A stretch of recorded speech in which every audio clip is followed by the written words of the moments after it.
My name is Fadla Womak from Muslim Aid. We're an NGO working in the developing world. What I see has been absent from this discussion is the issues like World Trade Organization, which is keeping poor countries poor because of the look at 47 billion cotton subsidies, agricultural subsidies in the developed countries, which put farmers in Africa out of producing milk and corn. So where is the discussion on the WTO? Medicines, African countries haven't brought a single dispute to the WTO because it's so expensive. So I think we need to discuss this issue. Secondly, France keeps 65% of African currency reserves of its former African countries in its own treasury. So we need to discuss this, I think, and the final question, final issue that I think we need to discuss is the international dispute settlement system, which means that corporations can sue countries for loss of profits. And that is really very dangerous, like Argentina was sued by an international. So I think these issues of the WTO, the international, these so-called free trade agreements need to be part of this discussion, because this is some of the things keeping poor countries poor. Great. So other factors and actors and frameworks that have a bearing upon achievement. Yeah, we'll go around. Simon. Thanks. Simon Maxwell. I used to work at ODI. In a much earlier life, Minister, I played the role of Nerissa, who is the maid in The Merchant of Venice. I was a very good young girl. That's what happens when you go to an all boys school. But like Fanwell's son, I gave it up and turned to other subjects instead. I spent a lot of my time as an ambassador from the development community to the climate change community. And I often say to them, you live in a bubble where you don't think about the development side. But when I am with them, they talk all the time about the huge disruption to the world economy that is going to happen as a result of climate change. And the key buzzwords are innovation, disruption, insurgency, and trillions, not billions, because of the need for finance to deal with those issues. And the fact that there will be many losers as well as many winners, and that the poorest countries may lose most. So now I come back into this bubble, and I ask myself, if we work from the outside in, what are the huge changes that need to happen in the development effectiveness community in order to deal with the disruption, the innovation, the insurgency caused by climate change? And actually the same question was raised at the annual meetings in Washington in connection with the winners and losers from globalization. Proposition, the world economy is going through the biggest change since the Industrial Revolution. Countries and individuals and households will be left littered, dying by the wayside unless development effectiveness changes radically. What are the 5 big changes the panel wants to see in development effectiveness that should inform this specific debate about how to do aid better? By the way, there are 5 mentions of climate in the Nairobi Declaration, which I've just read. Almost all of them are in the context of saying there are 6 big challenges, including poverty, leave no one behind, and climate. And I think you can't treat it like that. It's actually generic and much more serious than that. Thank you. We'll keep moving along. There's just a gentleman there. Yes, thank you. I'm from France, from the French Development Agency. My name is Armand Riou de l'Argenté. I would like to say that I think it's all been said in the panel presentations. The minister said, I think what also we saw in the OECD report on development, which basically the donor's role is not to finance development. The donor's role is to incentivize financing for development. And I think there's a new role that we must understand and develop. I think also we've said that the key thing was addressing country priorities and not donor priorities, Mr. Minister, what you said. I would even suggest, Mr. Minister, that you may be facing a dangerous crowd because we are the ones who have the money, and therefore the temptation is enormous to set the agenda. The key difficulty standing ahead of us I would suggest is what you also said, which is to promote assertiveness in this unbalanced situation. How do you promote assertiveness is not a simple task. I remember 30 years ago in a field in Congo where we were working with illiterate women who were trying new agricultural techniques, and we were asking them, why are you losing your time on these trials that are of no benefit to you? You have to go and get the water at the pond, as you said, and you have many other things to do. And they answered, illiterate women answered, we want to understand.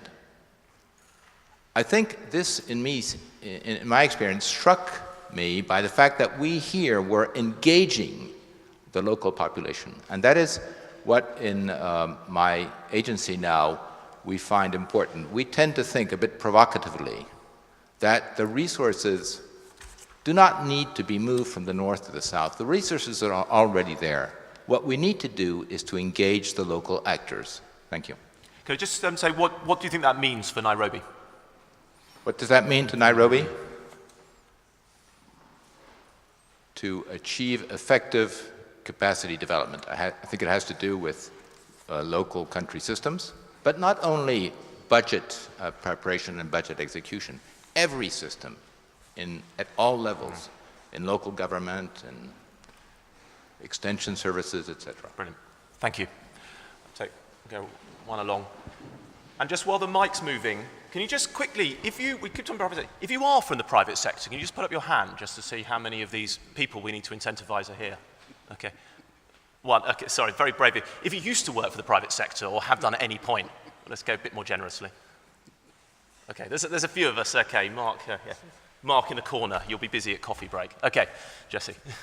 Hi, I'm Jesse Griffiths from Eurodad in Brussels. It's a network of NGOs in European countries, a sister organisation to Fanwell's Afrodad. I just wanted to say something about the private sector. And a couple of years ago, I did a report looking at all the different finances available for developing countries. And if you look at investment in developing countries as a whole, domestic investment has been running close to 30% of GDP across developing countries as a whole, higher in some than others.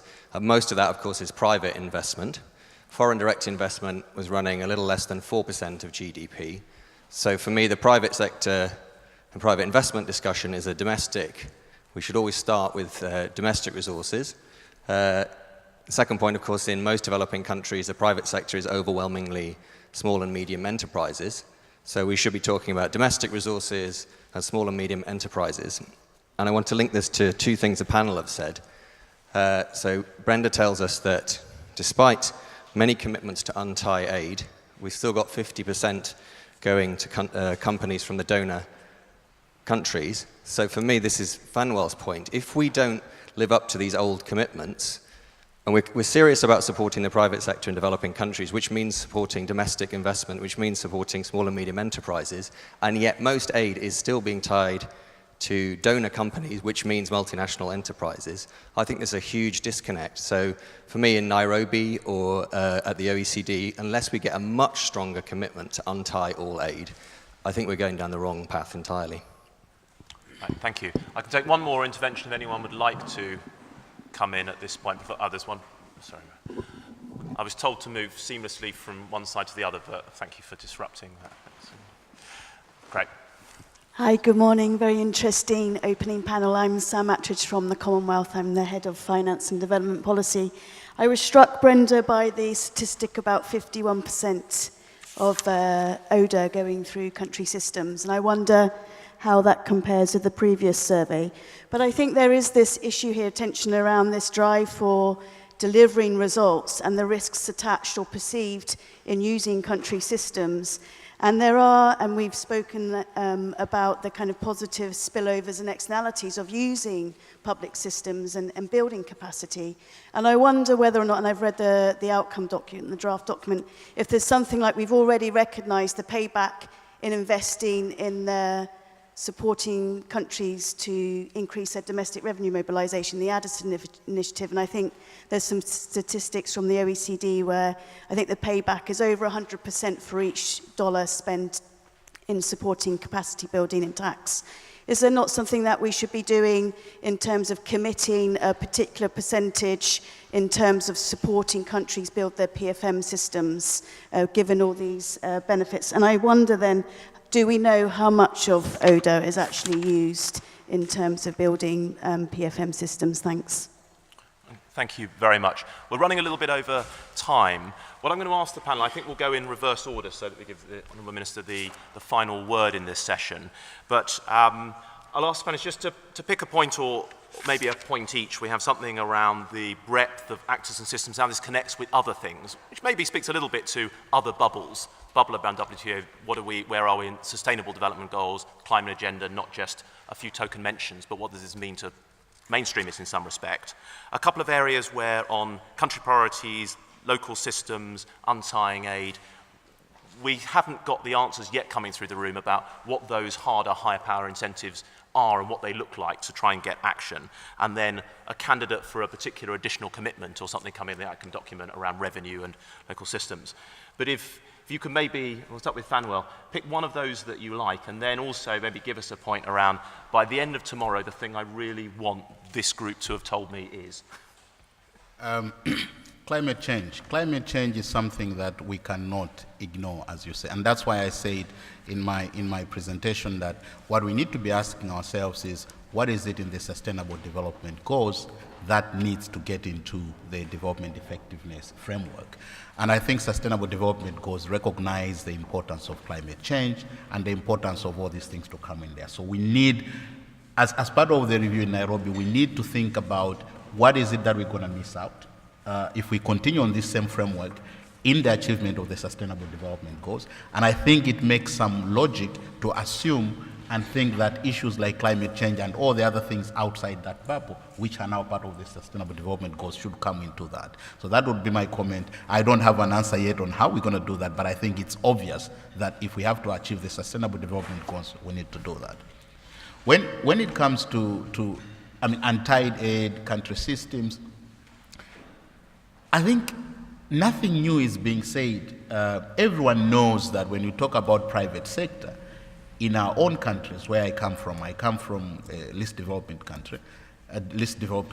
When I talk about private sector, it is actually the biggest private sector that is sustainable is the small and medium enterprise, because it is where people actually do a lot of work.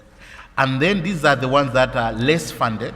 They are the ones that face a lot of constraints. When you talk about the private sector, the way we're talking about branded finance, if you look at the continent, for example, Africa, if you look at where the money is supposed to go in the private sector, if you look at that, you see that most of it is going to go through what we call PIDA, the Program for Infrastructure Development in Africa.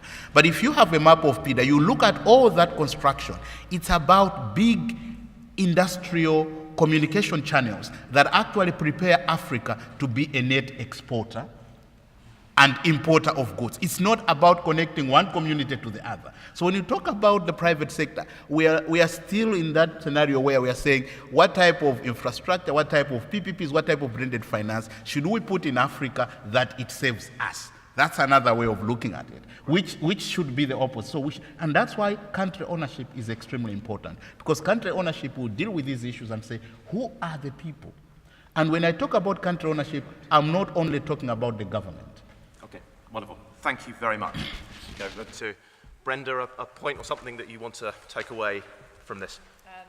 Well, I was very pleased that Samantha asked a question, because it was turning into an all-male questioning there. So, but starting with your questions on strengthening systems, I mean, I think there's an interesting discussion here as to whether we focus on beating donors over the head, say use the systems more, use public financial management systems, or whether we focus on how do we build the systems that countries need, not just for aid, but for managing development resources and building those systems and capacities that will be needed to engage these broader range of sources of finance. You know, the complexities of, well, strengthening tax systems, but designing and then managing contracts with the private sector. So, you know, how do we get the balance right? And it will be interesting to see when we get the full results of the survey, because donors may not be increasing the percentage of resources that are fully going through country systems, but if they're being reported through Parliament, or on local audits, or on systems that way, so if there's a more positive story. So let's see what the story is. But I think we need to look at the systems for the country, not just the systems for delivering aid there, and those are some of the positive spillovers. Just to pick up on Simon's point, all of these different communities, you know, we're reporting to different international agreements. We've got climate, we've got aid, we've got humanitarian. They all come together in country, and we need to look at how we make that work, particularly with climate change, because that cuts right across and will be driving many more of the humanitarian crises in the future as well. Thank you. And a note that I'm taking, that this theme of country systems, which is not explicit, but I think we'll probably pick up tomorrow in the implementing development effectiveness, and we'll make sure we return to this and canvass your views. A final thought or two, Gudlin. Let me just say a few words on private sector. A 2015 Pricewaterhouse survey found that SDG awareness to be 92% in the business community, with over 70% indicating a strong willingness to engage in the SDGs. But 87% of businesses said and admitted they lacked sufficient knowledge and capacity to identify, manage, and monitor bankable projects with high social outcomes. So this means that at country level, governments, development partners really need to work with private sector to show them the way. And second, I think some things that UNDP is doing in the area of climate change, where private sector is shy to invest, for example, in renewable energy, we are moving in with the Global Environment Facility to really invest and reassure the private sector that there is worthwhile investment, and also supporting and helping governments leverage financing from the Green Climate Fund and all these other resources to really focus on and address and mitigate the impacts of climate change. Thank you. I think you've safely put this issue on the agenda, and we'll come back to you. I'm running perilously close to time, so we can run till about 1:45, but I'd like to offer the final word to the Honourable Minister to give us a couple of final reflections on this discussion. Yes, yes. On climate change, this is not something that is like 10 years ago where we thought we were planning for climate change. Climate change in Africa is there. It is happening now. It is affecting our lives, and it's something we have to deal with immediately. Previously, in my country, 2007, 2008, and 2009, we thought we had achieved food security. But because of climate change, we're back to where we were. Last 2 years, we've had hardly rainfall in a number of areas in my country, and therefore we are food short. As a matter of fact, this year, 6.5 million of 17 million people are without food because of climate change. And therefore, climate change is something that certainly has got to be emphasized.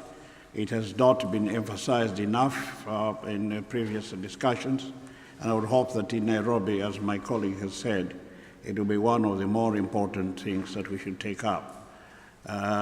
Because over and above our previous economic problems, that is an addition. And probably in countries like mine, has become a priority.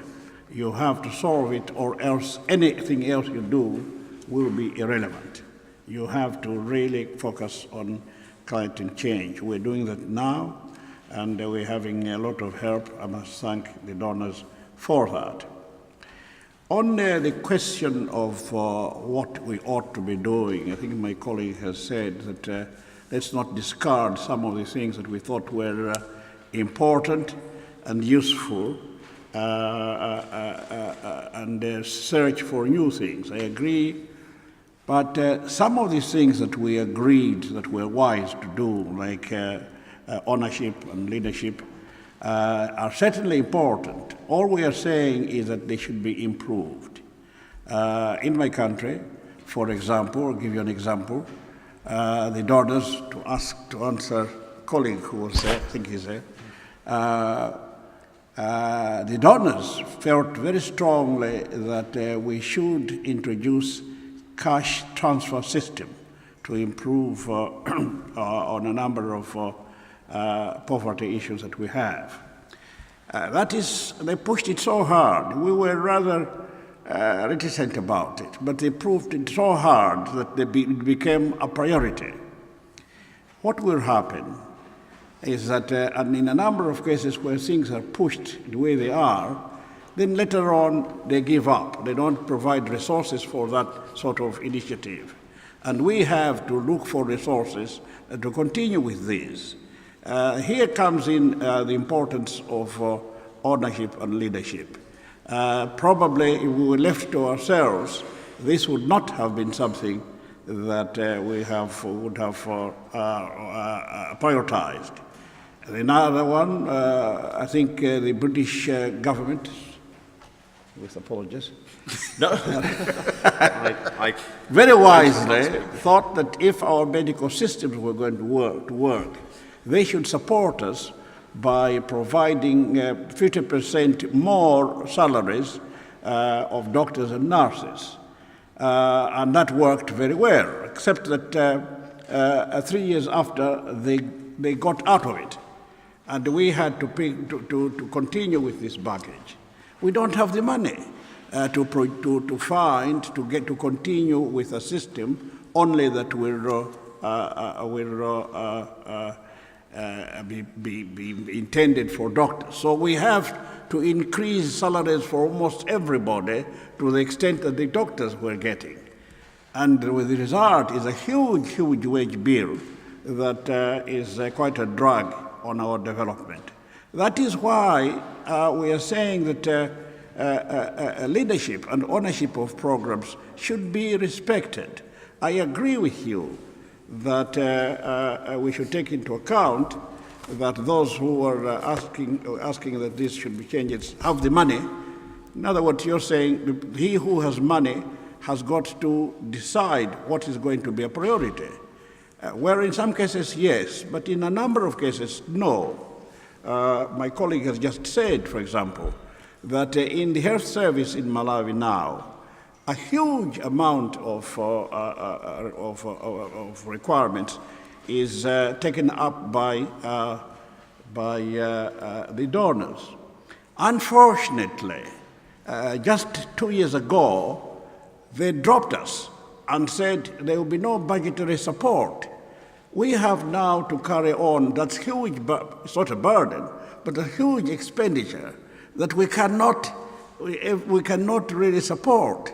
I suppose left to ourselves, we would have provided the services according to what our pocket decides. I wanted to say that. Let me summarize what I'm saying.